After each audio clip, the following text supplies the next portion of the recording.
So, the economics of preservation. Yeah, it makes sense to preserve from, first of all, a job creation perspective. If anybody who's been to a place where there's lots of trades and crafts people, you go to Europe, that's the easy one to go to for preservation, right? You go to your Berlin, your London, your Paris, right? Those buildings aren't maintained by folks who are trained in a factory. They're trained on the job. And they're trained on the job learning the craftsmanship and skills of generations past with the technology that we can use today. That is an incredible asset to have in our community and something we can invest in ourselves. You know, there's an incredible program through the Minnesota Department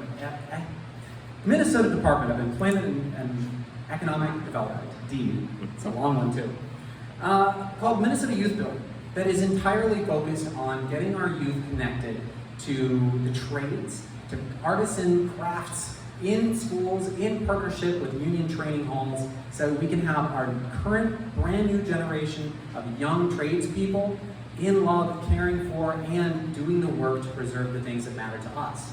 And they can make a living wage doing it, which is pretty cool these days. When we talk about stability, I mean, that's a big piece of what comes with preservation. You look at St. Anthony Park, it's a highlight for me. I commute through the area on my way to the job interview, and it is so lovely to see what has happened with all these buildings, because you have the facades that are maintained, they're improved, new materials are added to replace the ones that have broken. And then tucked right behind, we have new developments, new housing. These buildings are not only integrating what it means for old St. Paul, but they're building new St. Paul too. So there's ways to integrate what's coming next with what we had yesterday in really powerful ways that drive our economic development, incorporate and bring in new neighbors, and make housing for folks like me. The last piece is the financials. You know, rehab and restoration for small businesses, for organizations, is an incredible opportunity. One of the things I've talked about a lot is municipal grocery. And the target I always point at is downtown St. Paul, because there's nothing down there right now. And it's hard to justify living somewhere where you can't buy your groceries.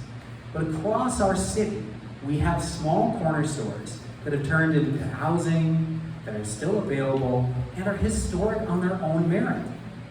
We could invest as a city in the preservation of these places on their own merit and turn them into groceries again, to not only build the preserved communities and support the preserved communities we want, but actually have the communities that people aspire to live in, the ones that people want to walk in, the ones that people want to bike in. You need corner grocery to do that. And our city could invest meaningfully in our neighborhoods in ways that are already written in state statute. We don't need to reinvent the wheel. We can do it right here in St. Paul. We can respect our past, we can respect our tradition, and try something new, all in the name of historic preservation.